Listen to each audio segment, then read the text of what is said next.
আসসালামু আলাইকুম প্রিয় দর্শক, অন্য মঞ্চ অনুষ্ঠানে আপনাদের স্বাগত জানাচ্ছি। দাদার কাছে যেতে চাই। দাদা, দর্শকেরও প্রশ্ন আওয়ামী লীগ নিয়ে দর্শক আপনার কাছে জানতে চায়, যেহেতু আওয়ামী লীগের লোকজন আপনার দেশে, অনেকে বলছেন বাংলাদেশে একটা প্রচারও আছে। আমি দেখেছি যে যারা ওই এনসিপি ঘরানার, তাদের একটা প্রচার আছে যে পশ্চিমবঙ্গ যে অবৈধ অনুপ্রবেশকারী ফেরত দিবে। তো সেই ক্ষেত্রে আওয়ামী লীগের যারা অবৈধ অনুপ্রবেশকারী হয়েছে তারা কি কোনো চাপে আছেন কিনা, নাম্বার ওয়ান।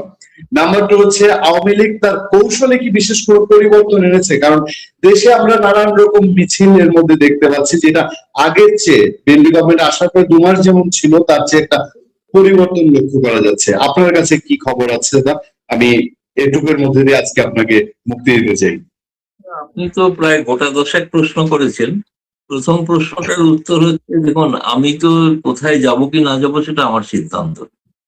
আমি, আপনি যেখানে জারি হন, আপনি যদি সকলেরই দ্বারা একটা চিহ্নিত হয়ে থাকেন, তাহলে বুঝবেন আপনি সঠিক পথে আছেন।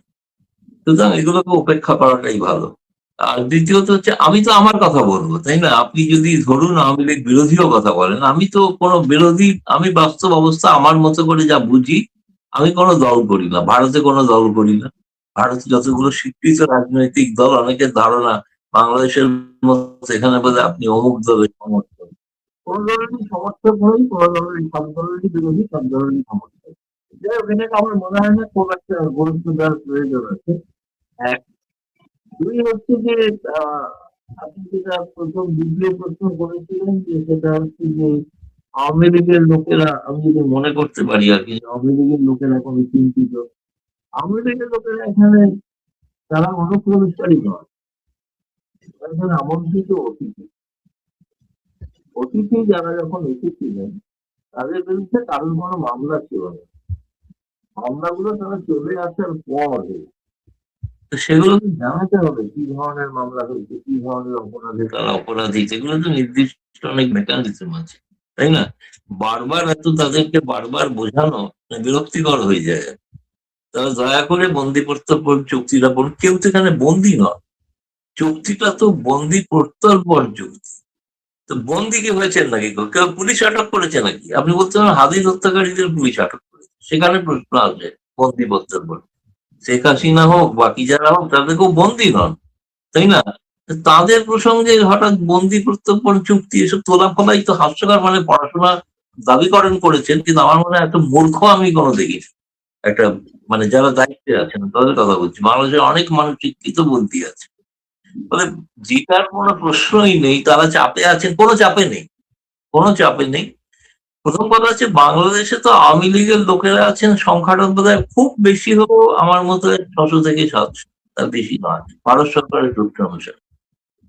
4 কোটি বাংলাদেশে আওয়ামী লীগের মানুষ দেশে আছে, এবং আমি জানি তারা রুখে দাঁড়াবে।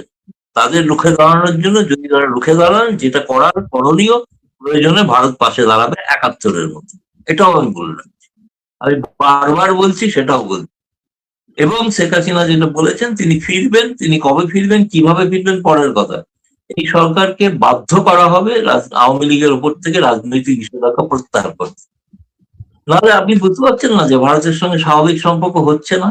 মুখে বলা হচ্ছে খুবই স্বাভাবিক। কোনটা স্বাভাবিক আপনি দেখছেন? ভিসা কি চালু হয়েছে? চালু হয়নি তো। পর্যটন ভিসা চালু হয়নি, এখনো হয়নি। কবে সকলেই বলছেন হবে হবে হবে। এখনো পর্যন্ত মেডিকেল ভিসার জন্য লোকে দরবার করছেন, মেডিকেল ভিসাও সঠিক হয়নি, তাই না? কোনটা স্বাভাবিক হয়েছে? আপনি বলছেন এখনো পর্যন্ত ভারত এবং বাংলাদেশের মধ্যে প্রায় 70টার উপরে দ্বিপাক্ষিক মেকানিজম আছে, একটারও বৈঠক শুরু হয়েছে? গঙ্গা চুক্তি তো শেষ হবে এই 26-এ, একটাও কি শেষ হয়েছে? কোনো শুরু হয়েছে আলোচনা? যে আলোচনাটা শুরুই হয়নি, সেই আলোচনাটা শেষ হবে কি করে এই বছর, তাই না? আমি তিস্তা বিস্তা তো বাদই দিলাম, অন্য প্রসঙ্গে। হ্যাঁ, যেটা হবে, যেটা বুঝতে পারছেন, সেটা সত্যি কথা। শুভেন্দু অধিকারী বা তার সরকার যেটা করেছেন, মমতা বন্দ্যোপাধ্যায় সরকার যে জমিগুলো দিতে পারেননি, সেই জমিগুলো তারা দেওয়ার বিএসএফ এর হাতে তুলে দেবেন। সে নিয়ে অনেক বাদ বিতণ্ডা হবে বলেই আমার আশঙ্কা। ফলে তাতে সম্পর্কে আমি খুব উন্নতি লক্ষ্য করছি না, আরো অবনতি দেখছি। এক, আর পদ্মার ওখানে যে বাঁধ ইত্যাদি নির্মিত হবে, ওটা যে ঘোষণার জন্য ঘোষণায়, ওখান থেকে ওঠাতে গেলে কয়েক লক্ষ মানুষকে গ্রাম কি গ্রাম উচ্ছেদ করতে হবে। সেটা কি পারবেন? বর্তমান বাংলাদেশের যে অবস্থা, যে ধরনের আর্থিক পরিস্থিতি, মানুষ আর কয়েকদিন পর রাস্তায় নামলো বলে, এবং সেইখানে আপনি গ্রামকে গ্রাম উচ্ছেদ করে জলাধার বানাবেন, কয়েক লক্ষ মানুষকে উচ্ছেদ করতে হবে, সেটা তিস্তা ডেল্টা প্রজেক্টই হোক আর গঙ্গার চুক্তি প্রজেক্টই হোক। একটা জলাধার বার করতে পারবেন না আগামী জীবদ্দশার মধ্যে। তারেক রহমানের জীবদ্দশার মধ্যে একটা জলাধার হবে। জলাধার তৈরি করার ঘোষণাটাই যথেষ্ট, ভারতেও করা যাবে না। কারণ আমাদের দুটো দেশে যে না এত ঘন জনবসতি, ডেন্সিটি অফ পপুলেশন এত বেশি, এত মানুষকে উচ্ছেদ করতে হবে, আপনি গুলি করে মেরে উচ্ছেদ করতে হবে, নইলে উচ্ছেদ করতে পারবেন না। আপনাকে গ্রাম ছেড়ে চলে যাবে মানুষ। জলাধার মানে বোঝেন? আপনি যে জলাধার তৈরি করবেন, সেই জলাধারের জন্য আপনাকে সেই এলাকার মানুষের সম্মতি চাই, সেই কৃষকদের সম্মতি চাই। আর নিম্ন বাংলাদেশে সেখানে হচ্ছে অত্যন্ত উর্বরা জমি, প্রায় 4 ফসলও সেখানে ফসল হতে পারে, যেমন বাংলায় হয়। ফলে আমার কাছে মনে হচ্ছে এগুলো ঘোষণার জন্য ঘোষণা, দুর্ভাগ্য। এবং আজকে বাংলাদেশের মানুষ বুঝতে পারছে। আজকে আমরা রাশিয়ান এম্বাসি থেকে একটা বিবৃতি পেলাম যে কিভাবে রূপপুর বিদ্যুতে ইউরেনিয়াম ভর্তি করা হয়েছে। তার ফলে আপনারা এখন বিদ্যুৎ পাচ্ছেন, আপনারা মেট্রো রেলে যাতায়াত করতে পারছেন, আপনারা পদ্মা সেতু দিয়ে যাতায়াত করতে পারছেন। সবটাই শেখ হাসিনার অবদান। তিনি গণতন্ত্রের জন্য হয়তো অনেক কিছু তার খামতি থাকে, কিন্তু বাংলাদেশের সার্বিক উন্নয়নের জন্য যা করেছিলেন, তার সময় পর্যন্ত ভারতের থেকে মাথা পিছু আয় বাংলাদেশের বেশি ছিল। আমরা অত্যন্ত বলি, এখানে আমরা তর্ক করি, কেন বাংলাদেশিদের দায় পড়েছে আসামে আসবে, আসামের অর্থনীতি অনেক নিচে, কেন আসবে? তারা তো একসময় একটা অ্যাম্বাসাডার বলেছেন আমাদের বাংলাদেশিদের এখন আয় এত বেশি, তারা মেডিটেরিয়ান সিতে সুইমিং করতে যেতে পারে, ফলে তাদের তো আসার দরকার নেই। ফলে এগুলো রাজনীতির জন্য বলা হয়ে থাকে, এগুলো নয়। কিন্তু আসল পরিস্থিতি যেটা, এগুলো হচ্ছে সমস্তটাই হচ্ছে মানুষকে বিভ্রান্ত করার জন্য, অন্য কোনো কারণ নয়। প্রকৃতভাবে যদি আপনাকে সম্পর্ক তৈরি করতে হয়, ভারত যে প্রস্তাবগুলো দিয়েছে যৌথ মেকানিজমের বৈঠকগুলো শুরু করার, একটাও কেন তারিখ এখনো দেননি? এই প্রশ্নটা করুন আপনারা আপনাদের সরকারের কাছে, কেন এখনো তারিখ দিচ্ছেন না? আপনি গঙ্গা চুক্তি নিয়ে যৌথ রিভার কমিশনের বৈঠকের জন্য একটা তারিখ কেন দিচ্ছেন না, যে অমুক তারিখ থেকে আমরা রাজি আছি, শুরু করব? আপনি তো করছেন না। আপনি পাকিস্তানের সঙ্গে চুক্তি করছেন মিউচুয়াল লিগাল অ্যাসিস্ট্যান্স, যেটা ভারতের সঙ্গে করেছিলেন। ওখান থেকে জঙ্গি আর এখান থেকে হিজবুত তাহরির কি আলাদা হবে নাকি এই চুক্তি? মানে কি চুক্তি? চুক্তি মানে কি? কিছুই তো মানে বোঝা যাচ্ছে না। আপনার পাকিস্তানের সঙ্গে মিউচুয়াল লিগাল অ্যাসিস্ট্যান্স মানে কি? ভারতের অপারেশন সিন্দুরের বিরুদ্ধে যে জেনারেল লড়াই করেছিল, তিনি বাংলাদেশের ঢাকায় বসে আছেন, 26 জন লোক নিয়ে কাতার থেকে এসছেন। কি জন্য এসছেন? ভারতের সঙ্গে সুসম্পর্ক তৈরি করে দেওয়ার জন্য নাকি? সেইগুলো এগুলো ভারত তো জানে, এগুলো ভারত জানে, সবই বুঝছে। সুতরাং আমরা আশা করেছিলাম 2001 থেকে 3 আমরা খালেদা জিয়া সরকারের সঙ্গে সুসম্পর্ক রেখেছিলাম, 3 থেকে আমরা বুঝেছি ভুল করেছি, 2003 থেকে বুঝেছিলাম ভুল করেছি। এবং আমার মনে হয় সেই শিক্ষাটা আপনাদের যারা সাংবাদিক এসেছিলেন এখানকে, তাদেরকে বুঝিয়েও দেওয়া হয়েছে যে আমরা কিন্তু অতীতটা ভুলিনি। 2001 থেকে 6 এটা কিন্তু আমাদের স্মৃতিতে আছে। ফলে সেই সম্পর্কের ভিত্তিতে আপনি কতটা কি করবেন, মুখে ভাষণ যাই দিন, কি ফুটবল নয়, অমুক নয়, তমুক নয়, এমন একটা ভান করছেন যেন সুপার পাওয়ার। আপনি খেতে দিতে পারছেন না মানুষকে, ফার্টিলাইজারের জন্য ভারতের কাছে হাত জোর করছেন, আর আপনি এসব বড় বড় কথা বলছেন। ফার্টিলাইজার না দিলে তো আপনার কয়েকদিন পর বাংলাদেশের দুর্ভিক্ষ হবে, আমি দেখতে পাচ্ছি। হাম আপনি একটা রক্ষা করতে পারছেন না, যে হাম হচ্ছে অতীতের বিষয়, একটা রোগ, সেই রোগে শয়ে শয়ে মারা যাচ্ছে। কোন মুখে কথা বলেন, লজ্জা করে না এদের? শেখ হাসিনা ছিল বলে তো বেঁচে গিয়েছিল কোভিড এর সময় এইসব বিএনপি নেতারা, তাদেরকে ভ্যাকসিন দিয়েছিলেন শেখ হাসিনা। এই বললাম আর কি। ফলে আমার কাছে মনে হয় না যে বিষয়টা খুব এবং আমাদের জন্য কিছু এসে যায় না। ভারতের জন্য, ভারতে থাকবে এরকম, প্রতিবেশী এরকম নিয়ে চলতে হবে, উপায় তো কিছু নেই। কেউ একজন যদি আমার বাড়ি যদি একটা বখাটে ছেলে থাকে, তা কি করবো? তাকে তো ফেলে দিতে পারবো? বখাটে ছেলেকে চেষ্টা করবো বোঝানো, যদি না বুঝতে পারে তো কি করবো? দু একটা চর থাপ্পড় মারবো মাঝে মাঝে, এই আর কি। বক্তব্যগুলো বাংলাদেশের রাজনীতিবিদরা বিশেষ করে এনসিপি নেতৃবৃন্দ প্রতিনিয়ত বলছেন যে শুভেন্দু অধিকারী তো শেখ হাসিনাকে ফেরত পাঠাবেন বলে দিয়েছিলেন, এবার ফেরত পাঠিয়ে দিক বাংলাদেশের বিমানবন্দরে, বাদ বাকিটা আমরা দেখবো। আমি একটু জানতে চাই কলকাতার বর্তমান পরিস্থিতি কেমন, যে সাম্প্রদায়িক বলি বা নির্বাচন পরবর্তী যে সহিংসতা তৈরি হয়েছিল সেটা এখন কোন পর্যায়ে আছে বাংলাদেশে? অনেকে আশঙ্কা করেন যে কলকাতার ওইটা যদি আরো বাড়ে এটার এফেক্ট বাংলাদেশে পড়তে পারে, বাংলাদেশে যারা ধর্মভিত্তিক রাজনীতি করে তারা বেশি এটা সুযোগ নিতে পারে। আপনি কি মনে করছেন যে প্রথম লাইনে, তারপর আমরা অন্য আলোচনার সাবজেক্টে যাব। এখন একটা জিনিস পরিষ্কার যে ভারতীয় জনতা পার্টির যেটা আদর্শ সেটা তো হচ্ছে গোপন কিছু না, এটা তারা প্রকাশ্যেই সেটা বলে থাকে। 100 বছর আগে ভারতের প্রতিষ্ঠা হয়েছিল, একই সঙ্গে প্রতিষ্ঠা হয়েছিল ভারতের কমিউনিস্ট পার্টি। কমিউনিস্ট পার্টির কোনো অস্তিত্ব নেই। আজকে দক্ষিণপন্থী আরএসএস তারা কিন্তু আজকে ক্ষমতায়, এবং পশ্চিমবঙ্গ যেখান থেকে তাদের প্রায় জন্ম বলা যায়, শ্যামাপ্রসাদ মুখার্জি, হিন্দু মহাসভা, তাদের পক্ষে 100 বছরের পক্ষে একটা বিরাট অনুভূতি, বিরাট প্রাপ্তি। এখন আপনি যেগুলো বলছেন এখন ভারত পশ্চিমবঙ্গের ক্ষেত্রে ক্ষমতা পরিবর্তনের পর 77 হোক 2011 হোক, যেগুলো বড় বড় পরিবর্তন হয়েছে, সেই পরিবর্তনগুলোতে আমরা দেখেছি যে কিছু এই ধরনের সহিংসতার ঘটনা আমরা লক্ষ্য করেছি। পারস্পরিক যে দলগুলি, দীর্ঘ সময় একটা দল ক্ষমতায় থাকলে যেটা হয় যেহেতু বিরোধীরা তারা মনে করেন তাদের কণ্ঠরোধ করা, এবং সেই কারণেই তো তারা সেই সময় তখন মনে হয় তাদের পছন্দের কোনো দল ক্ষমতায় এলে তখন তারা যত মুখে যাই বলুন আসলে প্রতিশোধ নিতে শুরু করে। সেই প্রতিশোধের পালাটা কিন্তু চলছে না যে তা নয়, চলছে। চেষ্টা করছে বর্তমানে বিজেপি সরকার, পশ্চিমবঙ্গ সরকার, যাতে তাদের ভাবমূর্তি বিনষ্ট না হয় তার জন্য। কিন্তু সবসময় তো তাদের নীতিগত কর্মীকে আটকে রাখা যায় না, তারা তারা যেগুলো যাদের আদর্শ অনুযায়ী যা যা করার তাই তাই করছে। বেশ কিছু জায়গায় সংখ্যালঘু মানুষের বাড়ি ঘর ভাঙচুর হচ্ছে, বেশ এমনকি লেনিনের মূর্তি পর্যন্ত ভাঙচুর হচ্ছে।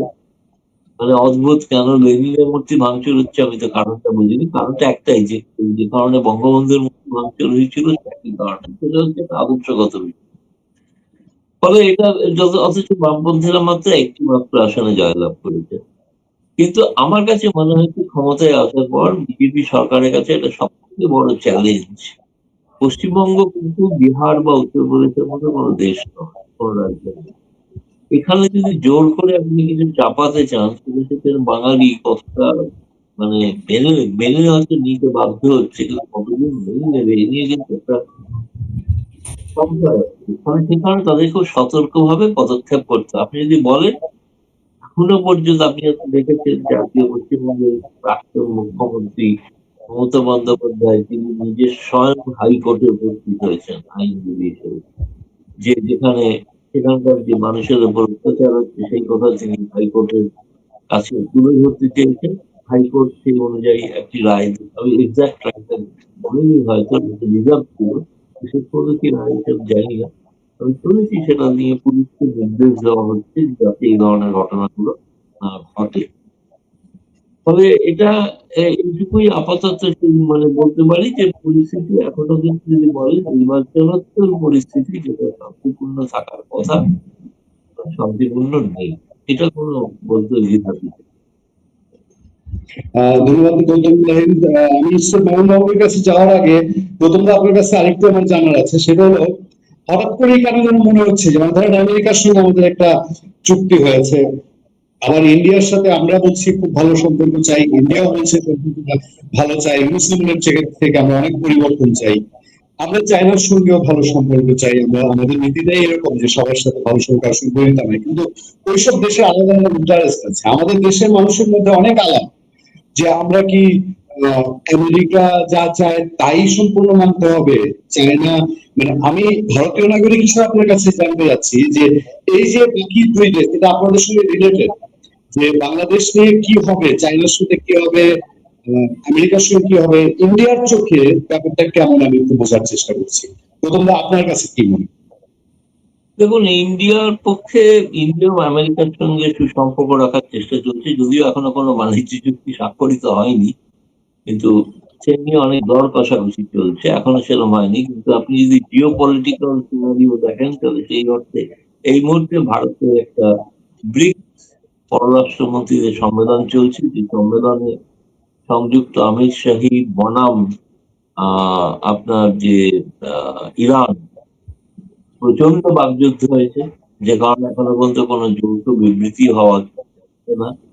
এবং সেক্ষেত্রে আমি যেটা দেখতে পাচ্ছি যে ভারতের ভূমিকা অনেকটা আমেরিকার দিকে ঝুঁকে আছে, ঝুঁকে নেই যে তা না। বাংলাদেশের যে ঘটনা ঘটছে, পট পরিবর্তন ঘটছে, এই মুহূর্তে বাংলাদেশ বিষয়টা ভারত অনেকটাই আমার মনে হয় অনেকটা, আমি বলবো যে উপেক্ষা করে রয়েছে বা ছেড়ে দিয়েছে, যেটা যেরকম হচ্ছে ঘটুক।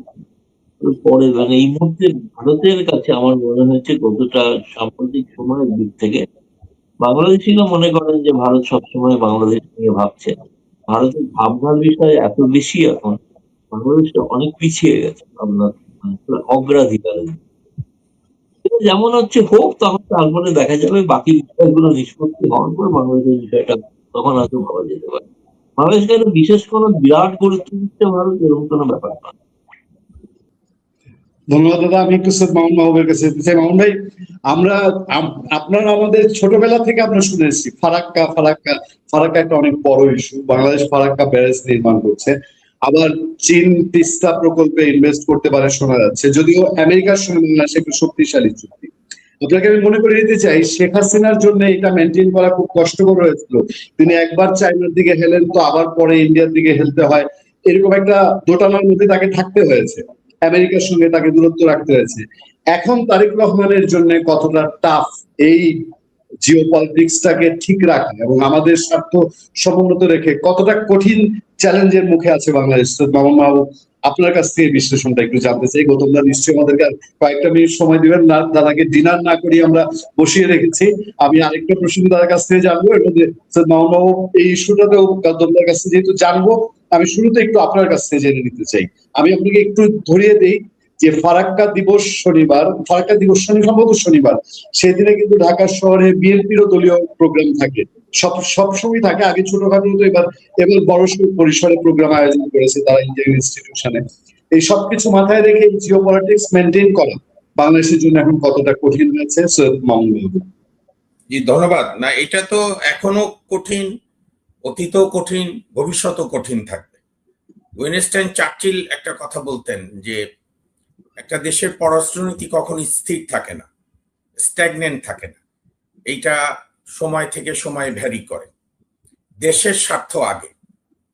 ধরেন আমাদের মহান মুক্তিযুদ্ধের সময় চীন শুধু আমাদের মুক্তিযুদ্ধের বিরোধিতাই করেনি, চীন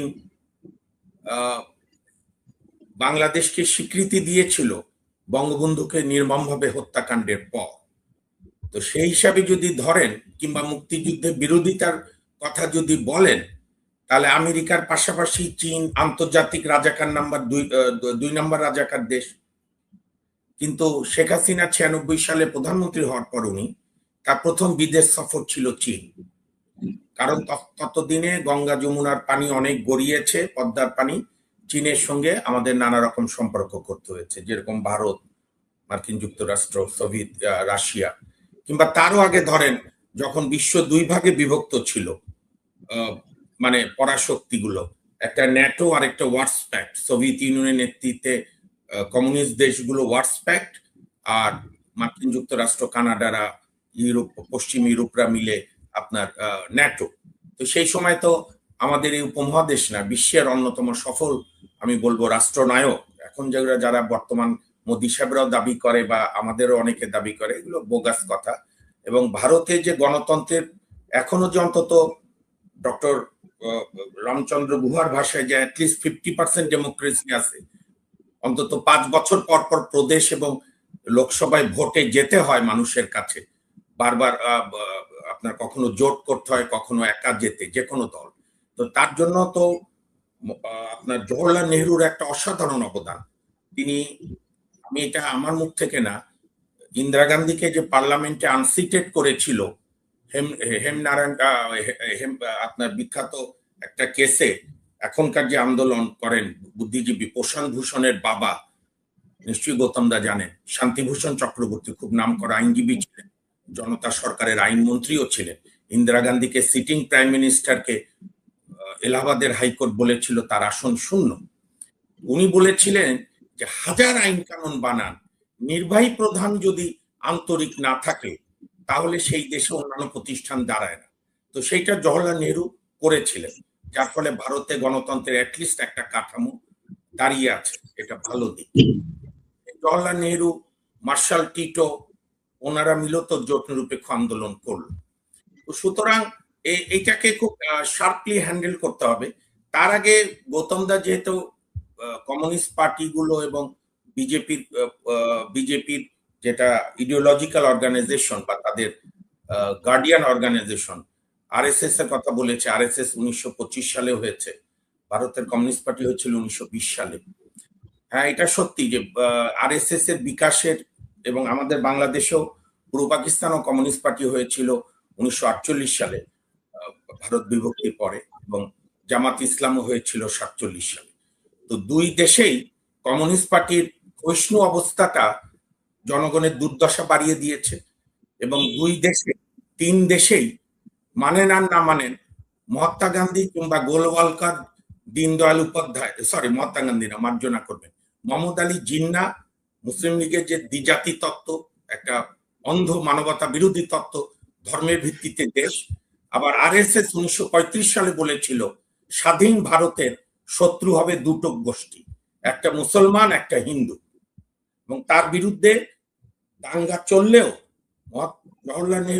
মহাত্মা গান্ধী, জওহরলাল নেহরু, আপনার মৌলানা আজাদ, বল্লভভাই প্যাটেল সহ তারা একটা অসাধারণ ভূমিকা নিলেন। বাইরে যখন রক্তপাত হচ্ছে, একে অপরের ধর্ম দেখে খুন জবাই করছে, কেউ নারায় তকবীর বলে, কেউ জয় জয় শ্রীরাম বা বন্দে মাতরম বলে, তখন ভারতের সংবিধান বলল যে না, আমরা ধর্মনিরপেক্ষ ভারত বানাবো, যারা চলে গেছে, আমরা ঠেকাতে পারিনি, যারা আছে তাদের নিয়ে। সেই রাজনীতি তো ভারতেও নাই।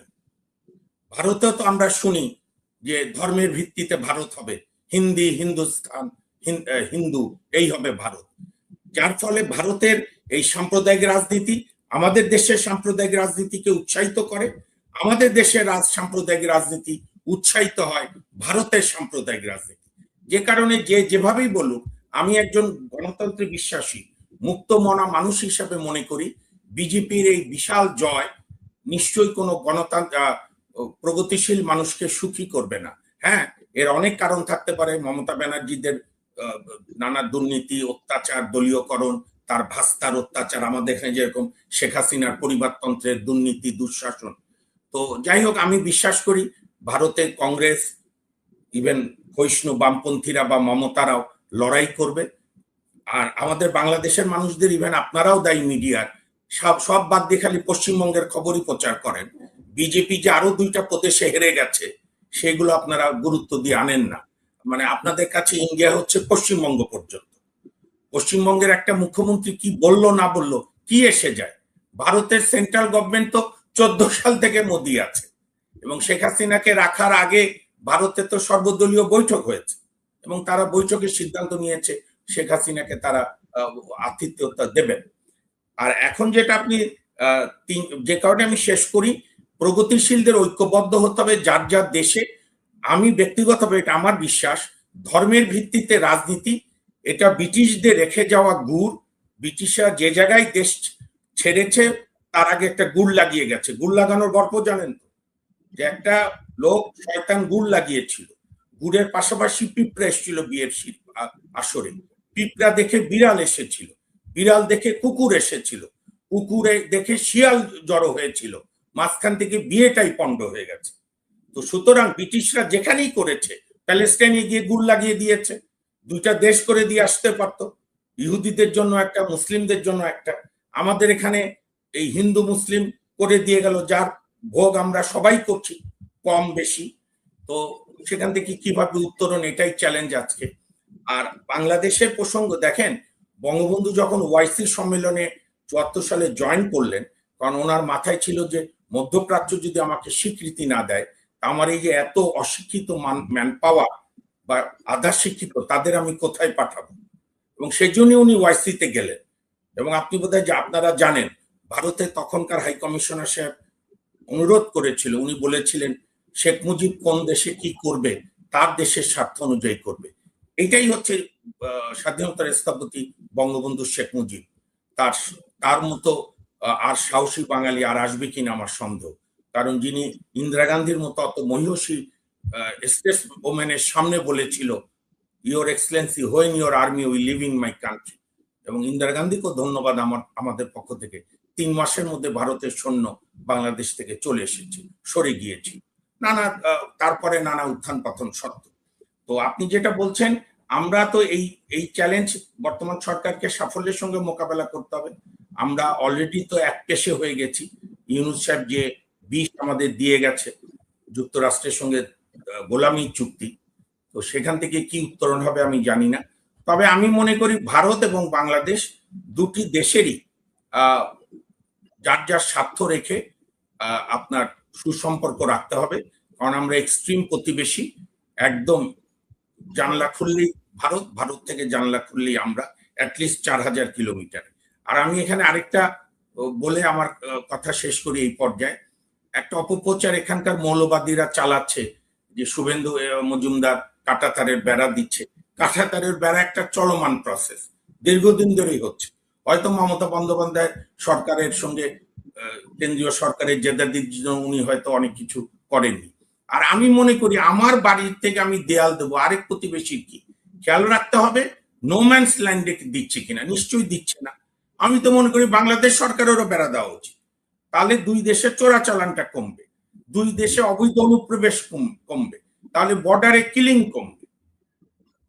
এইটা নিয়ে যারা অপপ্রচার করছে, ভারত বিরোধিতা করছে বাংলাদেশে, তারা হচ্ছে আপনার গণতন্ত্রকে সুসংহত দেয় না। এবং এরকম উস্কানি ওই পাশেও আছে, ভারতেও আছে। আপনি একটা কথা মনে রাখবেন, গৌতম দা জানে কিনা, 93-94 সালে আমাদের বাংলাদেশে আমরা ছাত্র আন্দোলনের স্লোগান দিতাম, গোলাম আজম আদভানি দুই ভাই, এক দড়িতে ফাঁসি চাই। কারণ তখন আদভানি বাবরি মসজিদ ভাঙার জন্য রথযাত্রা করছে, আর এখানে গোলাম আজমের বিচারের জন্য আমরা জাহানারিমার নেতৃত্বে গণ আদালত করছি। কাজী ভারতেরও যে লড়াই সাম্প্রদায়িকতার বিরুদ্ধে, আমরা তার সাফল্য কামনা করি কংগ্রেস সহ অন্যান্য দলগুলোর নেতৃত্বে। আমাদের এখানেও আমরাও চাই আমাদের এই মৌলবাদ বিরোধী আন্দোলন তীব্র হোক। তবে যেহেতু ভারতে এখন বিজেপির সরকার, নিশ্চয়ই তাদের সঙ্গে আমাদের সম্পর্ক স্বাভাবিক রাখতে হবে, আমাদেরও স্বার্থ বজায় রাখতে হবে। আবার ভারতেরও যাতে আমাদের এখান থেকে কোনো ভারত বিরোধিতার নামে জঙ্গিবাদকে আমরা এখানে ভারতের বিচ্ছিন্নতাবাদীদের প্রশ্রয় না দিই, সেটাও আমাদের বন্ধু রাষ্ট্র হিসাবে সতর্ক থাকতে হবে। বাংলাদেশের গণমাধ্যমগুলোর সংবাদ শিরোনাম দেখে প্রশ্ন উঠতে পারে, আওয়ামী লীগের কার্যক্রমের উপর কি নিষেধাজ্ঞা উঠে গেছে? গণমাধ্যমগুলোর খবরে বলা হচ্ছে, বর্ষিয়ান রাজনীতিবিদ, বীর মুক্তিযোদ্ধা ও সাবেক মন্ত্রী ইঞ্জিনিয়ার মোশাররফ হোসেনের জানাজা শেষে শোক মিছিল শেষ পর্যন্ত হয়ে যায় জয় বাংলা আর আওয়ামী লীগ এবং শেখ হাসিনার নামে স্লোগান মুখর মিছিল। একাধিক সূত্র বলছে, মোশাররফ হোসেনের জানাজাকে ঘিরে চট্টগ্রামে আওয়ামী লীগের এমন বড় ধরনের শোডাউন সরকার উচ্চ মহলকে ভাবিয়ে তুলেছে। এতদিন কার্যক্রম নিষিদ্ধ থাকা আওয়ামী লীগ ও অঙ্গ সংগঠনগুলোর ঝটিকা মিছিল সরকার ধরপাকড়ের মাধ্যমে সামাল দিচ্ছিল। আওয়ামী লীগের কার্যক্রম নিষিদ্ধ রাখার জন্য সন্ত্রাস বিরোধী আইনের সংশোধনী পাশ করার পাশাপাশি সরকারি পক্ষগুলো সুপ্রিম কোর্ট বার কাউন্সিলের মতো পেশাজীবী সংগঠনের নির্বাচনে জোর করে দলটির সমর্থকদের নির্বাচন থেকে দূরে রেখেছে। তাতে ফল হয়েছে উল্টো, সমালোচনা দেশ ছাড়িয়ে দেশের বাইরে ছড়িয়ে পড়েছে। সম্প্রতি ব্রাহ্মণবাড়িয়া সহ বেশ কয়েকটি জেলায় বড় বড় মিছিল, ছাত্রলীগ কর্মীদের কৃষকদের ধান কেটে দেওয়ার মতো কর্মসূচি সরকার ঊর্ধ্বতন মহলের চিন্তাকে বাড়াচ্ছিল। এরই মধ্যে ইঞ্জিনিয়ার মোশাররফ হোসেনের জানাজার পর যে ধরনের শোডাউন কার্যক্রম নিষিদ্ধ থাকা দলটি করেছে তা নিয়ে চট্টগ্রাম থেকে শুরু করে ঢাকায় সরকারের সর্বোচ্চ পর্যায়ে আলোচনা হয়েছে। সরকারের শীর্ষ মহল যেখানে সরকারি ব্যানারে বঙ্গবন্ধুর নাম দেখে তেলে বেগুনে জ্বলে উঠছে, সেখানে আওয়ামী লীগের এত বড় শোডাউনের পর করণীয় কি হতে পারে তা নিয়ে আলোচনাও হয়েছে। সরকার একটি সূত্র বলছে, এতদিন আওয়ামী লীগ ফেরত আসতে পারে এমন ভয় দেখিয়ে জুলাই সনদ ও সংবিধান সংস্কার ইস্যুতে জামাত এনসিপিকে মাঠের আন্দোলন থেকে দূরে রেখেছে। কিন্তু গত কয়েক সপ্তাহে আওয়ামী লীগ ও এর অঙ্গ সংগঠনগুলোর শোডাউন এবং সবশেষ আজকের শোডাউনের পর সরকারের চিন্তা বিরোধী দল থেকে সরে এসে আওয়ামী লীগের দিকেই ঝুঁকছে। বিশেষ করে হামে শিশু মৃত্যু আর আমেরিকার সাথে বাণিজ্য চুক্তি নিয়ে ইউনূস প্রশাসনের দায় মোচনে বিএনপি সরকার যখন ব্যাকফুটে, আবার পশ্চিমবঙ্গে বিজেপির জয়ের পর ভারতের সাথে দ্বিপাক্ষিক সম্পর্কে টানাপোড়েন শুরু হওয়া এবং সবশেষ 6 মাসের মধ্যে শেখ হাসিনার ফিরে আসার অডিও বার্তা প্রচারের পর সরকারের শীর্ষ মহলকে আওয়ামী লীগ নিয়ে নতুন করে ভাবতে হচ্ছে। 24-এর 5ই আগস্ট ক্ষমতার পট পরিবর্তনের পর আওয়ামী লীগের 130 জনের মতো সাবেক মন্ত্রী ও সংসদ সদস্য এ পর্যন্ত গ্রেপ্তার হয়েছেন। অনেক নেতা দেশের বাইরে ও ভেতরে পালিয়ে আছেন। দলটির কার্যক্রমের উপর ইন্টারিম গভর্নমেন্টের পর বিএনপিও নিষেধাজ্ঞা বহাল রেখেছে। যদিও বিএনপি জামাত দুই দলই নির্বাচনের সময় আওয়ামী লীগের সমর্থকদের কাছে ভোট চাওয়ার ক্ষেত্রে প্রতিযোগিতায় নেমেছিল। ইন্টারিমের আমল থেকে দলটির নেতাকর্মীরা কর্মসূচি বলতে ঝটিকা মিছিল করে আসছে। যদিও এসব মিছিল থেকে অনেক নেতাকর্মী গ্রেপ্তার হয়েছেন, তারপরও প্রায় রাজধানী ঢাকা সহ দেশের প্রত্যন্ত অঞ্চলে মিছিল করতে দেখা যাচ্ছে। পুলিশের একাধিক সূত্র বলছে, অন্তর্বর্তী সরকার আমল থেকে আওয়ামী লীগ ও এর অঙ্গ সংগঠনগুলোর মিছিল নিয়ে পুলিশকে বেশ বিপাকে পড়তে হয়, জবাবদিহি করতে হয়। অন্তর্বর্তী সরকার আমলে গত বছরের 24শে সেপ্টেম্বর একদিনই রাজধানীর বিভিন্ন স্থান থেকে ঝটিকা মিছিল করার সময় 244 জন নেতাকর্মীকে গ্রেপ্তার করা হয়েছিল। গত বছরের নভেম্বরে আওয়ামী লীগের ঘোষিত ঢাকা লকডাউন কর্মসূচিকে কেন্দ্র করে ঢাকায় প্রায় 34 জন নেতাকর্মীকে গ্রেপ্তার করা হয়েছিল। পুলিশের হিসেব অনুযায়ী 2024 সালের আগস্ট থেকে 2026 সালের ফেব্রুয়ারি পর্যন্ত বাংলাদেশের রাজনৈতিক সহিংসতা ও পরবর্তী আইনি প্রক্রিয়া প্রায় 18,384 জনকে গ্রেপ্তার করা হয়েছে, যাদের প্রায় সবাই আওয়ামী লীগ ও অঙ্গ সংগঠনের নেতাকর্মী।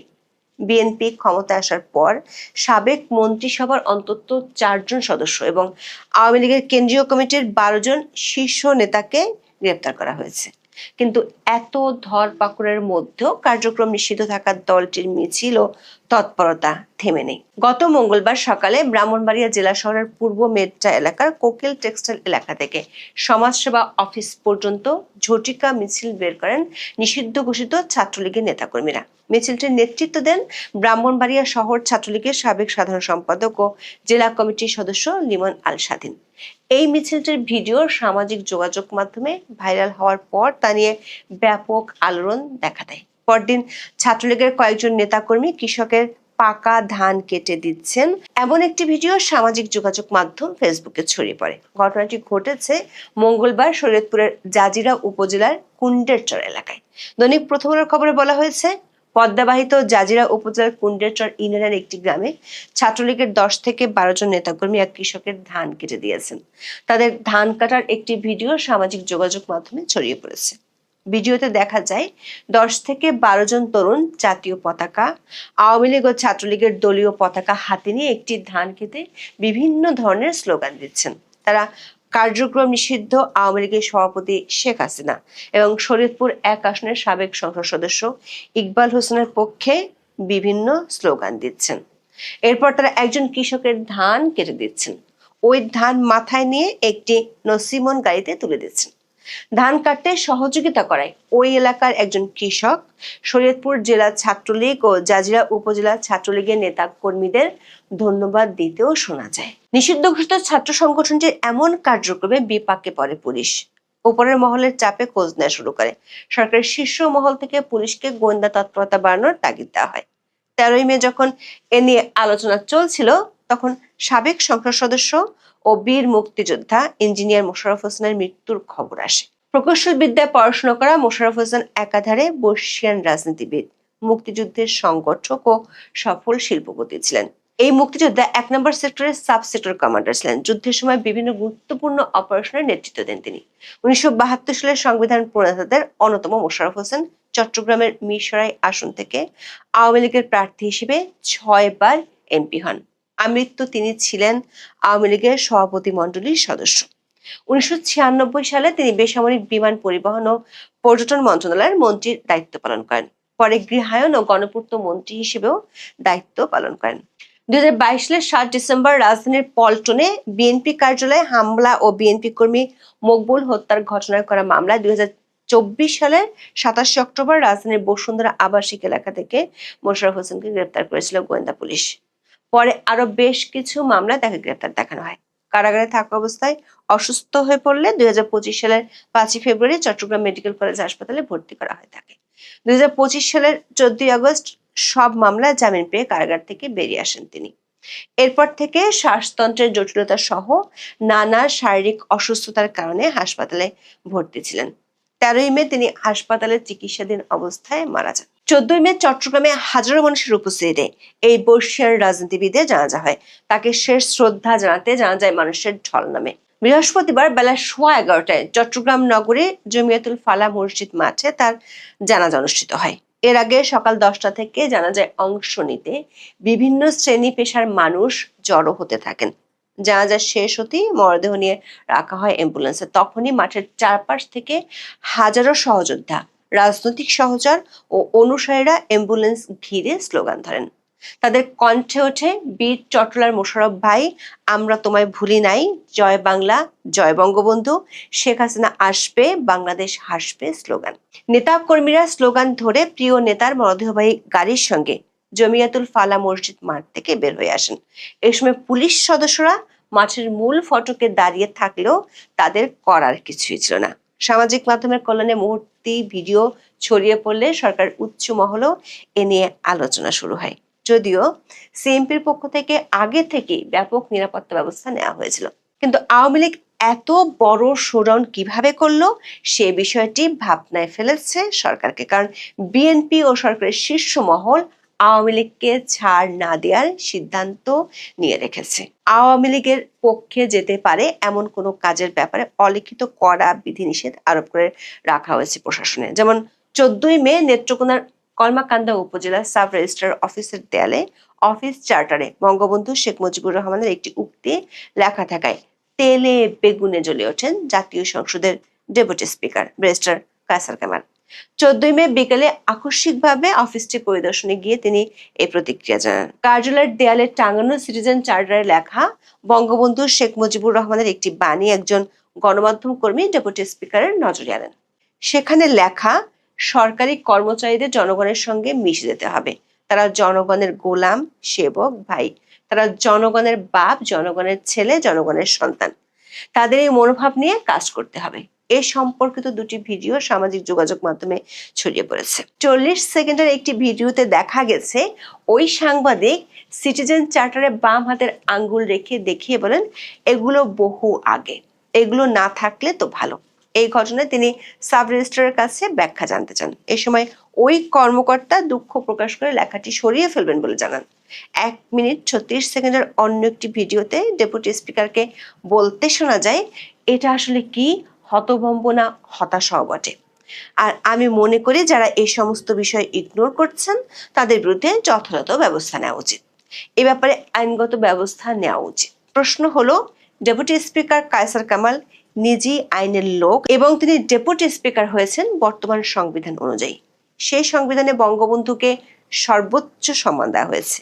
বিএনপি আবার বিরোধী দলকে কথায় কথায় সংবিধান রক্ষার ছবকও দেয়। তাহলে বিএনপির ডেপুটি স্পিকার কেন একটি চার্টারে বঙ্গবন্ধুর একটি উক্তি দেখে তেলে বেগুনে জ্বলে উঠলেন? সূত্রগুলো বলছে, সাম্প্রতিক সময়ে আঞ্চলিক ভূ রাজনীতিতে কিছু নাটকীয় পরিবর্তন বিএনপিকে আওয়ামী লীগের বিষয়ে আরো ভাবিয়ে তুলেছে। এমনকি বিরোধী দল জামাত ও এনসিপি আওয়ামী লীগ সুবিধা নিতে পারে এই আতঙ্কে সরকার বিরুদ্ধে আন্দোলনে যাচ্ছে না। দৈনিক যুগান্তরের এক রিপোর্টে বলা হয়েছে, রাজনীতির মাঠে প্রকাশ্যে হাকডাক যতই থাক না কেন, ক্ষমতাসীন বিএনপি ও জামাত ইসলামী নেতৃত্বাধীন বিরোধী দল কেউই আপাতত একে অপরের বিরুদ্ধে কঠোর অবস্থানে যাচ্ছে না। রিপোর্টটিতে বলা হয়েছে, সরকার ও বিরোধী দলের মধ্যে সংঘাতময় পরিস্থিতি তৈরি হলে তাদের কার্যক্রম নিষিদ্ধ আওয়ামী লীগের রাজনীতিতে ফেরার সুযোগ তৈরি হবে। আর এমন পরিস্থিতিতে বিপদ বাড়তে পারে বলে 3 দলের মধ্যে আলোচনা আছে। বলা হচ্ছে, আওয়ামী লীগ দেশের রাজনীতিতে ফের ক্ষমতা যেতে পারলে কাউকে ছাড় দেবে না, বরং বিএনপির তুলনায় জামাত ও এনসিপি আওয়ামী লীগের বড় শত্রু এমন আলোচনা আছে। সংশ্লিষ্টদের মতে রাজনীতিতে এসব আলোচনা ও পর্যালোচনার মুখে বিরোধীদের সরকার বোঝাতে চাইছে যে অতিরিক্ত কঠোর আন্দোলনে গেলে দেশে নতুন রাজনৈতিক সমীকরণ তৈরি হতে পারে। তাছাড়া বিষয়টি বিরোধী দলের নেতারাও জানেন। সরকার এমন কৌশলের উদ্দেশ্য হলো জামাতের সামনে দৃশ্যমান করা যে তারা বেশি কঠোর অবস্থানে গেলে আওয়ামী লীগের ফেরার সুযোগ তৈরি হতে পারে। অনেকের মতে 3 দলের মধ্যে আওয়ামী লীগের ব্যাপারে এক ধরনের ভীতিও রয়েছে। ফলে রাজনীতির মাঠে যতই কঠোর অবস্থান দেখা যাক না কেন, আওয়ামী লীগ এবং শেখ হাসিনা প্রশ্নে শেষ পর্যন্ত বিএনপি, জামাত ও এনসিপি ঐক্যবদ্ধ থাকবে বলে রাজনৈতিক পর্যবেক্ষকরা মনে করছেন। কিন্তু বাস্তবতা হলো গত কয়েক সপ্তাহে আওয়ামী লীগ ও অঙ্গ সংগঠনগুলোর শোডাউন ব্যাপক হারে বেড়েছে। এই শোডাউনগুলো সরকারের চিন্তা বাড়াচ্ছে, কারণ নতুন আঞ্চলিক ভূ রাজনৈতিক পরিস্থিতি। পশ্চিমবঙ্গে গেরুয়া দলের জয়ের পর পুশিন আর সীমান্তে বেড়া দেয়া নিয়ে ভারত ও বাংলাদেশের সম্পর্কে নতুন মোড় নিয়েছে। ভারতীয় ভিসা উন্মুক্ত করার কথা থাকলেও সেটি খুব সহসা না হওয়ার শঙ্কা দেখা দিয়েছে। এর মধ্যে শেখ হাসিনা 6 মাসের মধ্যে দেশে ফেরার ঘোষণা সম্বলিত অডিও ক্লিপ ভাইরাল হয়েছে। সরকার একটি সূত্র বলছে, এসব বিষয়ের কারণে আওয়ামী লীগের নেতাকর্মীদের মধ্যে উজ্জীবিত ভাব তারা দেখছেন। যদিও কার্যক্রম নিষিদ্ধ থাকায় দলটির পক্ষে আনুষ্ঠানিক কোনো সভা সমাবেশ করা সম্ভব নয়। কিন্তু পুলিশের একাধিক সূত্র বলছে 17ই মে দলটির সভানেত্রী শেখ হাসিনার স্বদেশ প্রত্যাবর্তন উপলক্ষে তারা বড় ধরনের শোডাউন করতে চায়, এমন খবর পুলিশের কাছে আছে। বিষয়টি নিয়ে পুলিশকে তৎপর হতেও বলা হয়েছে। তবে পুলিশের কয়েকজন কর্মকর্তা বলেছেন, সারা দেশে অনেক বেশি সংখ্যক খণ্ড খণ্ড মিছিল হলে পুলিশের পক্ষে ঠেকানো সম্ভব নয়, কারণ এরই মধ্যে ব্যাপক ধরপাকড় করেও তেমন কোনো ফল পাওয়া যায়নি। সম্মানিত দর্শক, আজকে যে বিষয়টি নিয়ে আলোচনা করব, অনুরোধ যে প্রথমে আপনারা বিষয়টিকে নেগেটিভ অর্থে নেবেন না। তারেক রহমান সাহেবের দুইকুলই অন্ধকার। দুইকুল বলতে আমি যেটা বোঝাচ্ছি যে তার রাজনীতির পূর্ব এবং পশ্চিম যেটা রয়েছে। আমাদের রাজনীতির উত্তর দক্ষিণ নেই, পূর্ব এবং পশ্চিম রয়েছে। তো সেই পূর্ব এবং পশ্চিম বলতে যা বোঝায় সেটি এখনো পর্যন্ত তারেক রহমান সাহেবের জন্য ইতিবাচক নয়। যে সমস্যা শেখ হাসিনার ছিল, ঠিক একই সমস্যা তারেক রহমান সাহেবের জন্য একেবারে বোঝা ভরে শাকের আটি। মানে এমনি একে নতুন সরকার, 2 নম্বর হলো যে এই সরকারের মধ্যে জামাতের লোক, আওয়ামী লীগের লোক, বিএনপির লোক, এনসিপির লোক, ভারতের লোক, আমেরিকার লোক, চীনের লোক ভরা। তিনি কাউকে বিশ্বাস করতে পারছেন না, তিনি কাউকে নির্ভর করতে পারছেন না। যে লোকের ধরুন পররাষ্ট্রমন্ত্রী নিজের না, যে লোকের স্বরাষ্ট্রমন্ত্রী সম্পর্কে তার প্রতিপক্ষরা যে সকল কথাবার্তা বলছে, এই কথাবার্তার কোনো সদুত্তর দলের পক্ষ থেকে কেউ দিতে পারছে না। যেখানে স্বরাষ্ট্রমন্ত্রী বলছে অমুকের, অমুক ব্যক্তির, অমুক রাষ্ট্রের, অমুক অমুক, এই সমস্ত বাজে কথার একটা উত্তর বিএনপির পক্ষ থেকে দেওয়া যাচ্ছে না। স্বরাষ্ট্রমন্ত্রী নিজেও দিচ্ছেন না, তার পক্ষে কেউ কথা বলছে না। একজন স্বরাষ্ট্রমন্ত্রীকে বলা হচ্ছে রয়্যাল লোক, এএস আলমের লোক। এই সমস্ত কথা সহ্য করা যায় বলেন তো? এই গেল স্বরাষ্ট্রমন্ত্রীর কথা। ফলে এই স্বরাষ্ট্রমন্ত্রীর ডান দিকে যদি তার থাকে, বাম দিকে যদি আপনার পররাষ্ট্রমন্ত্রী থাকে, এই আমেরিকার লোক, এই ইউনুসের লোক, এই ডিপ স্টেটের লোক। কিন্তু এই লোক কোনো কিছুরই না ধরেন, কিন্তু এই লোক যে বিএনপির না, এটা তো সত্য। তো এই বিষয়গুলো এখন তারেক রহমান সাহেব ধরেন তার স্বরাষ্ট্রমন্ত্রী, তার পররাষ্ট্রমন্ত্রী, তাদের ব্যাপারে তাকে চোখ বুঝে নির্ভর করতে হবে। এর চেয়ে গুরুত্বপূর্ণ মন্ত্রণালয় বাংলাদেশের দ্বিতীয়টি নেই, দুটোই গুরুত্বপূর্ণ মন্ত্রণালয় আছে। কেন? সেন্ট্রাল ব্যাংকের অর্থ ব্যবস্থা, এখানে এই ভদ্রলোক আসলেন গভর্নর হয়ে। ওনার সঙ্গে দলের কি সম্পর্ক? মানে সবচেয়ে এই মুহূর্তে অর্থমন্ত্রীর চাইতেও গুরুত্বপূর্ণ হলো বাংলাদেশ ব্যাংকের গভর্নর। এই ভদ্রলোকের সঙ্গে বিএনপির কি সম্পর্ক, অর্থনীতির কি সম্পর্ক, তারেক রহমান সাহেবের কি সম্পর্ক, আমরা কিছুই জানি না। কিন্তু উনি সরকারের সবচেয়ে গুরুত্বপূর্ণ 3 নম্বর যে পদটি সেন্সিটিভ, সেখানে এসে বসলেন। এরপরে ধরেন সরকারের পরিকল্পনা মন্ত্রণালয়, মানে যদি বলা হয় বাংলাদেশকে যদি আগামীতে এগিয়ে নিতে পারে, সেটা হলো পরিকল্পনা মন্ত্রণালয়। সেখানে মন্ত্রীকে জুনায়েদ সাকি, সে তার দলের লোক নয়, এটাই সে প্রথম এমপি, এটাই সে প্রথম মন্ত্রী। রাজপথে দাঁড়িয়ে জোরে জোরে কথা বলা, হাত উঁচু করে কথা বলা, এইগুলো ছাড়া তো 2 কলম লিখতে পারে। আর প্রথম আলোর প্রমোশন মানে মতিউর রহমান, মাহফুজ আনাম গংদের বাই প্রোডাক্ট। এছাড়া এই ছেলের একটা পরিকল্পনা মন্ত্রণালয় চালানোর যোগ্যতা আছে। আপনারা যদি কেউ আমাকে বলতে পারেন, বা ওই ছেলে যদি আমাকে বলতে পারে যে রনি ভাই আমার এই পরিকল্পনা মন্ত্রণালয় চালানোর যোগ্যতা আছে, I can do better than you, আপনার সে ভালো করতে পারে, অন্য কারো দরকার নেই, হাতে চুরি পরে ঢাকা শহরে ঘুরব, তাকে আপনি বাংলাদেশের মানে অর্থ মন্ত্রণালয়ের চাইতেও পরিকল্পনা মন্ত্রণালয়ে আপনি বসিয়ে দিয়েছেন। ফলে আপনার কোন কুল আছে? আপনি এখানে একজন ভদ্রলোকে নিয়ে আসছেন পররাষ্ট্র উপদেষ্টা রূপে, যেখানে যাচ্ছে খলিলুর রহমানের সাথে গেছে। খলিলুর রহমান সাহেব যদি আকাশের চাঁদ হয়, এ লোক মোমবাতি, অবোধ শিশু, এখনো রাজনীতি, অর্থনীতি, পররাষ্ট্রনীতির তার যে দুধ দাঁত এটা গজিয়েছে, এটা পররাষ্ট্র মন্ত্রণালয়ের একটা জুনিয়র, যে যাকে বলা হয় ফার্স্ট সেক্রেটারি কোনো একটা মন্ত্রণালয়ের, মানে আয়দার মন্ত্রণালয়ের অথবা যাকে বলা হয় দূতাবাসের, বলতে পারবে না। রেসপেক্টিভ মানে একজন লোক পররাষ্ট্র উপদেষ্টা হবেন, যেখানে আগে রিয়াজ রহমান ছিলেন, যেখানে আগে শমশের মোবিন চৌধুরী ছিলেন।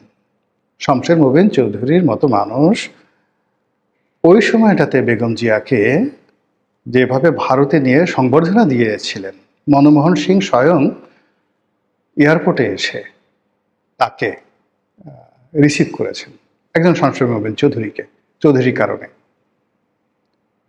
এবং শেখ হাসিনার বিকল্প হিসেবে ওই সময় শেখ হাসিনার রেজিম, শেখ হাসিনার জমানাতে বেগম জিয়া বিরোধী দলীয় নেত্রী হিসেবে যাচ্ছে, এবং তাকে রিসিভ করার জন্য প্রধানমন্ত্রী মনমোহন সিং এয়ারপোর্টে চলে এসে নিজে গাড়ির দরজা খুলে দিয়েছে। রেকর্ড কার জন্য? There were somebody in the foreign affairs matter. এটা শমশের মোবিন চৌধুরী করেছেন। তার অপরাধ কি? সে তারেক রহমান সাহেবকে তুমি তুমি করে বলতেন, এছাড়া কোনো অপরাধ ছিল না, নাথিং। তুমি তুমি করে বলতেন, এগুলো তার অপরাধ। যা গেল।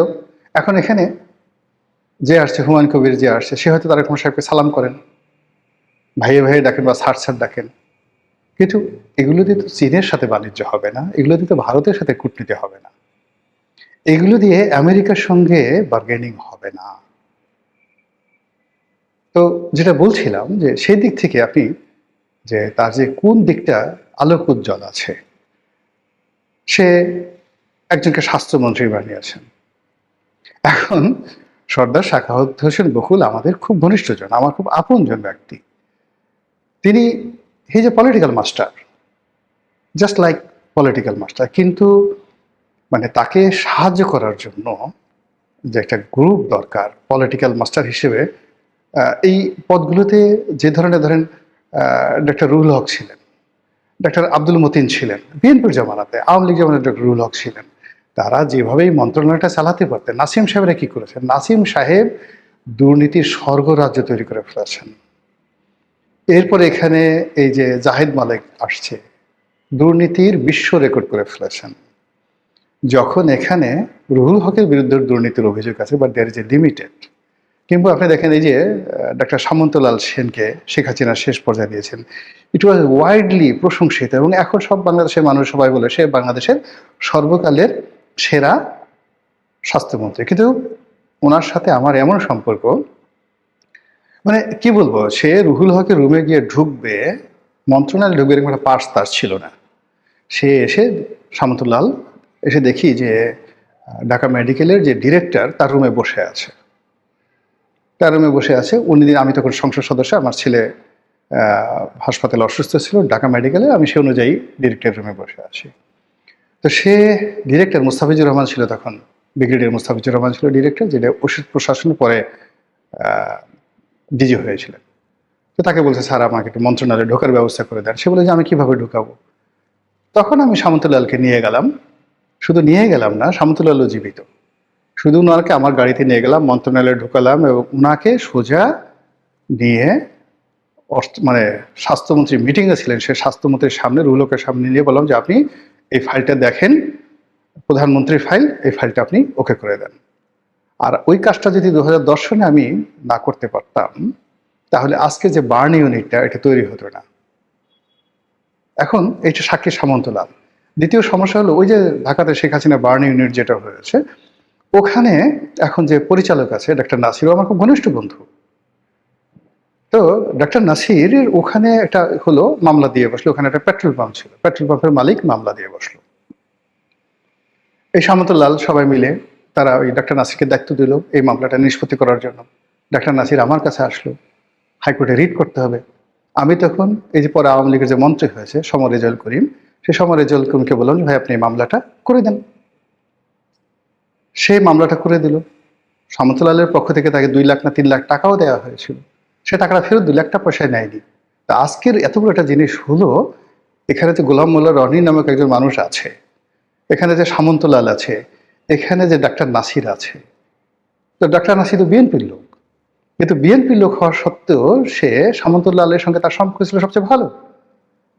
তারপরে সে এখন এই বার্ন ইনস্টিটিউটের সে পরিচালক। কিন্তু এই বার্ন ইনস্টিটিউটটা বিল্ডিং করা থেকে শুরু করে এই ডাক্তার নাসিরের যে ভূমিকা, তার যে কর্তৃত্ব, সে না হলে ডাক্তার নাসিরের না হলে এটা হতো না। আবার সেই ডাক্তার নাসিরকে এখান থেকে বদলি করে, সে যখন সবচেয়ে ভালো কাজ করেছে তাকে বদলি করে আওয়ামী লীগের যারা বদমাশগুলো আছে তাকে ফরিদপুরে পাঠিয়ে দিচ্ছে, তার চাকরি নিয়ে টানাটানি। তো ওই সময় আমরা তো তাকে সাহায্য করেছি, সহযোগিতা করেছি। তো এইভাবে এই কাজগুলো আসলে যখন একটা মন্ত্রণালয় চলে, সেখানে পলিটিক্যাল কানেক্টিভিটি থাকলে সেখানে ভালো হয়। এখন সর্দার শাখাওয়াত হোসেন বকুল, তিনি এই জায়গাটাতে তিনি যে ভালো করবেন, এই ভালো করার জন্য দে আর মাস্ট হ্যাভ রিজন। বিএনপি দীর্ঘদিন এখানে ডাক্তার জাহিদ যেভাবে করতে পারতেন, এইভাবে এই মন্ত্রণালয়ে ওনার পক্ষে এই মুহূর্তে সম্ভব না। কিন্তু তিনি প্রচণ্ড দৌড়াদৌড়ি করতেছেন, বক্তব্য দিচ্ছেন, ডেইলি মানে ফাটাকেস্টের মধ্যে ঘুরে বেড়াচ্ছেন, কিন্তু ফলাফল শেষ পর্যন্ত ঘোড়ার ডিম আসবে। এবং যদি দুর্নীতির অভিযোগ এসে যায় আগের মতো, আপনারা আশ্চর্য হতে পারবেন না। বিকজ স্বাস্থ্য মন্ত্রণালয়ের সিন্ডিকেটটা এত শক্তিশালী, এত বিরাট ব্যাপক যে ওখানে আসলে নিয়ন্ত্রণ করা very tough, very very tough.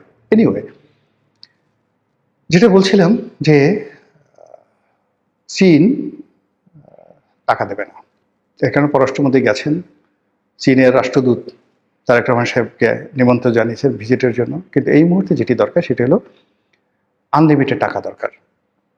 চীন সেই টাকাটা দেবে না, বিকজ এটা লিখে রাখেন, যতক্ষণ না পর্যন্ত আমেরিকার সঙ্গে আমাদের যে চুক্তিটি রয়েছে সেই চুক্তি বলবৎ থাকবে, চীন একটি পয়সাও দেবে না। আর চীনের হাত থেকে যদি এইভাবে বাজেটের সাপোর্ট না পায়, সরকার পরিচালনা করা, বাজেট টেনে নেওয়া, এটা মানে এই মুহূর্তে এটা বলতে গেলে দুরূহ একটা বিষয়। দ্বিতীয়ত হলো যে আমেরিকাকে পৃথিবীতে কেউ কখনো সুখী করতে পারেনি, যেখানে সৌদি আরব পারেনি, কাতার পারেনি, যেখানে কুয়েত পারছে না, যেখানে ইরান পারেনি। ইরানের মতো এত ঐতিহ্যবাহী একটা রাষ্ট্র, তারা তো আমেরিকার সাথে সম্পর্ক রক্ষা করার চেষ্টা করেছে। তাদের প্রথম থেকে সুদীর্ঘকালের আমেরিকার সঙ্গে তাদের বন্ধুত্ব, সেটা তারা পারেনি। ইভেন খমেনি চেষ্টা করেছে, হয়নি। এরা সরাসরি অহংকারী, উদ্ধত, তারা শুধুমাত্র সুযোগটা নেবে, তারপরে আপনাকে তাড়িয়ে দেবে। আমেরিকা বাংলাদেশ থেকে যা যা দরকার ছিল, প্রয়োজন ছিল, সব নেওয়া হয়ে গেছে। এখন তারা আপনাকে গলায় রশি দিয়ে ঘুরাবে, কিন্তু আপনাকে কিছু দেবে না। আপনি যত দুর্বল হবেন, যত অসহায় হবেন, তত তার কলোনি প্রতিষ্ঠা করতে সুবিধা হবে। এখানে যত গন্ডগোল হবে, আপনি ততই তার পায়ের উপর পড়বেন, ততই আপনি তার মুখাপেক্ষি হবেন। রাষ্ট্রদূত তো দূরের কথা, দেখা গেল আমেরিকার যে অ্যাম্বাসির যে আছে ঢাকাতে, তার একজন পিয়ন ড্রাইভার দারোয়ানের পেছনে আমাদের মন্ত্রী পর্যায়ের লোকরা ঘুরতে থাকবে, দেশের পরিস্থিতি যত সঙ্গীন হবে। 5টা বছর একেবারে শেখ হাসিনার মানে সরকারের তো 2008 থেকে যে 14 পর্যন্ত স্বর্ণালীর সময়, সেখানে বৃহত্তর যোগাযোগ মন্ত্রণালয়, রেল, তারপরে যে সেতু বিভাগ, এই সব বিভাগের সংসদীয় কমিটিতে ছিলাম। 3টা সাব কমিটির চেয়ারম্যান ছিলাম, অ্যাকাউন্টস, অডিট, এই 3টা সাব কমিটির চেয়ারম্যান ছিলাম। ফলে একটা রাষ্ট্র কিভাবে চলে, শেখ হাসিনা স্নেহ করতেন। মানে ওখানে তোফায়েল সাহেবের মতো লোক, আমু সাহেবের মতো লোক, ওবায়দুল কাদের সাহেবের মতো লোক হাত ধরে বলতেন যে নেত্রী তোমারে পছন্দ করে, আমার বিষয়টা একটু বইল। ওবায়দুল কাদের জীবিত আছে, অস্বীকার করুক। তোফায়েল ভাই জীবিত আছেন, আমি উভয় জীবিত আছেন। ক্ষমতার এত কাছাকাছি থেকে শেখ হাসিনার নাম ব্যবহার করে ঢাকা শহরে এক কাপ চা খেয়েছি, যদি কেউ বলতে পারে 2 হাত কেটে ফেলবো, 2 হাত কেটে ফেলবো। ওই জিনিসগুলো হয়নি। ফলে রাষ্ট্র কিভাবে চলে, ডিজিএফআইরা কি করে, এই জিনিসগুলো তো সিআইএ কি করে, এফবিআই কি করে, র কি করে, এই জিনিসগুলো আমরা যারা রাষ্ট্র পরিচালনার সঙ্গে সম্পৃক্ত ছিলাম এগুলো আমাদের মুখস্থ। ফলে এই কাজগুলো এখন যেভাবে চলছে ভালোভাবে চলছে না। সরকারে যারা কর্তা ব্যক্তি আছেন তারা এই জিনিসগুলো ভালোভাবে চালাতে পারছেন না, পারবেন বলেও মনে হচ্ছে না। মহান আল্লাহ আমাদের সবাইকে হেদায়েত দান করুন এবং হেফাজত করুন। আসসালামু আলাইকুম রহমতুল্লাহি ওয়া বারাকাতুহু।